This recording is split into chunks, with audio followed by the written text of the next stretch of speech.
যখন আমরা field visit করি কিংবা হেড অফিস ভিজিট করি, আমরা মোটামুটি শতভাগ এখানে স্বচ্ছতা এবং দক্ষতার পরিচয় পেয়েছি।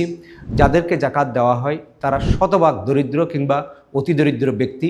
আপনারা নির্বিঘ্নে সেন্টার ফর জাকাত ম্যানেজমেন্টে আপনাদের জাকাত প্রদান করতে পারেন। আমি প্রায় 10 বছর ধরে সেন্টার ফর জাকাত ম্যানেজমেন্টের সাথে সম্পৃক্ত। এখানে আমি শরিয়া বোর্ডের সদস্য, পাশাপাশি 2022 সাল থেকে এক্সটার্নাল শরিয়া অডিটর হিসাবে দায়িত্ব পালন করছি এবং সেই দায়িত্বের অংশ হিসেবে আমি সেন্টার ফর জাকাত ম্যানেজমেন্টের যে প্রকল্পগুলি রয়েছে বিভিন্ন জেলায় সেগুলো ভিজিট করি এবং এই অফিসের হেড অফিসে আমি পরিদর্শন করি।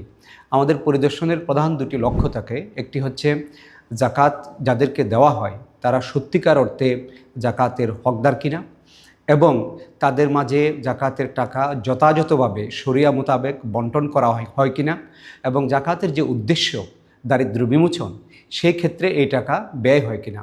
এই তিনটি পয়েন্টে যখন আমরা ফিল্ড ভিজিট করি কিংবা হেড অফিস ভিজিট করি, আমরা মোটামুটি শতভাগ এখানে স্বচ্ছতা এবং দক্ষতার পরিচয় পেয়েছি।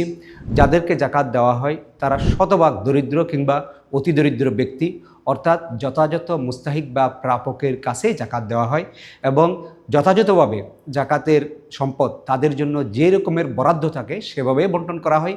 এখানে কোনো রকমের দুর্নীতি, কোনো রকমের তসরুফ কিংবা স্বজনপ্রীতি এগুলোর কোনো সুযোগ নেই এবং সেন্টার ফর জাকাত ম্যানেজমেন্টের ব্যবস্থাপনা যথাযথভাবে যথেষ্ট চেষ্টা করে যাতে জাকাতের মাধ্যমে এই মুস্তাহিক বা দরিদ্র জনগোষ্ঠীর তাদের জীবনযাত্রার মান উন্নয়ন হয়, তাদের দারিদ্র্যের বিমোচন ঘটে।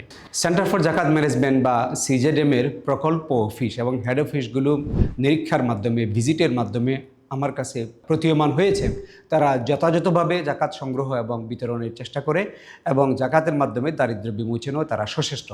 আমি মনে করি এবং আপনাদেরকে আমি আহ্বান জানি, আপনারা নির্বিঘ্নে সেন্টার ফর জাকাত ম্যানেজমেন্টে আপনাদের জাকাত প্রদান করতে পারেন।